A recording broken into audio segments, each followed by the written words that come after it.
Hello, so here I am on the Owyhee River and I am getting ready to paint. I will show you what I am going to paint. So here's my little travel palette I made. Ignore the dog hairs. Here is my water brush. There's water in the handle here and you squeeze it and it goes through to the brush. And then my watercolor paper taped down to a piece of cardboard, nice and simple. And this is my view. The sun is setting and you can see camp right over there. Here is a brief outline of the painting. I wanted to get the areas where the sun was hitting before the sun set even more because everything will look different. So a lot of times it's a play between light and shadow. You can see the light areas. You want to capture those.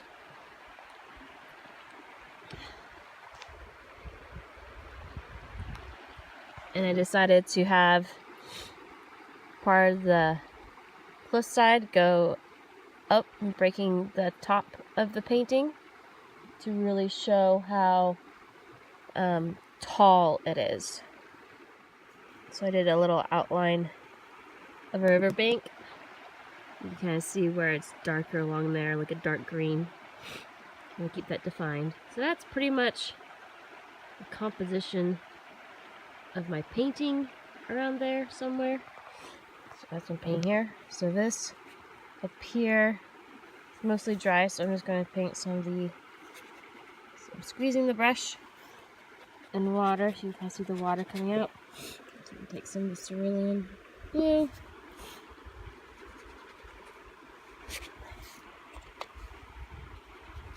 And just go in with it.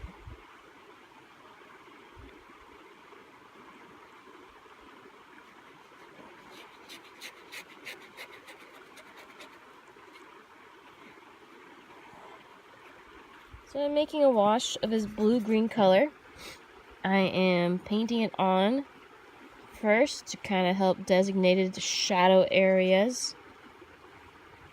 And then once that's dry, I'll paint like a tan over it to keep it more with the color of the landscape.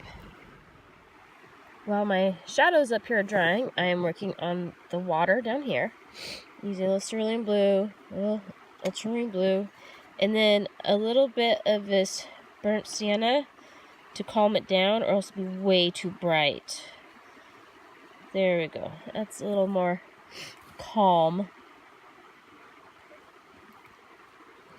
Because it's not the middle of a day anymore.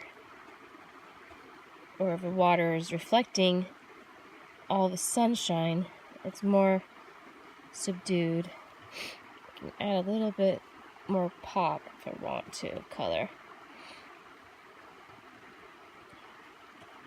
I'm leaving some white of the paper to simulate the riffles. So I've been working on defining the brush row along the river. Doing it by doing kind of subtractive or negative painting. So I'm painting it dark behind it to make it the brush row pop out. Because you work light to dark with watercolors. I mix some of this raw sienna and burnt sienna over here. And the OIDS. It holds the paint quite nicely. And I'm going to get a lighter wash going. Some more water, squeeze my brush, and I am going to go over this area. Because if I did this blue-green and this brown at the same time, the wash, the colors would not turn out right. You can kind of see that they're layering together. That's the awesome thing about watercolors. You can kind of layer different washes together. Squeeze my brush.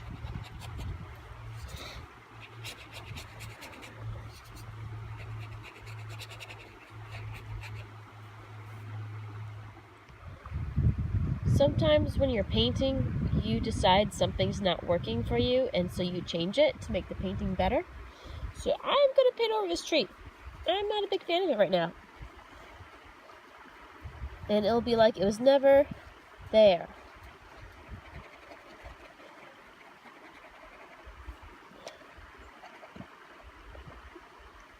It was just taking too much attention away from the subtle washes I've been working on in the hillside, the cliffside, and a little brush here and there, a sagebrush.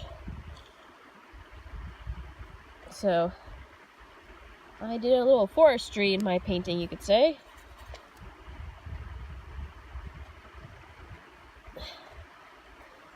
Bye-bye tree.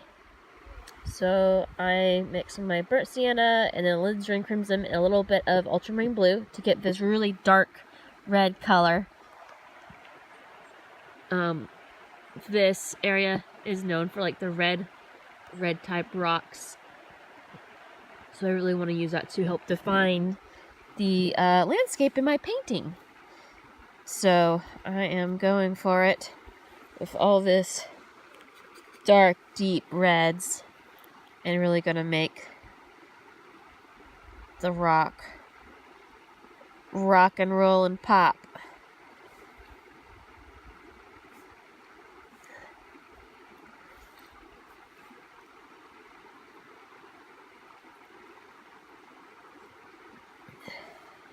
So along the red rocks up here, I had some of the same red but lighter down here to bring the painting together.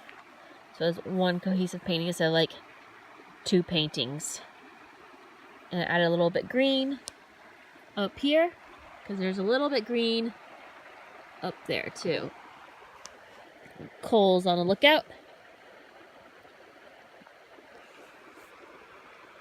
It's just another beautiful evening on the Owyhee River.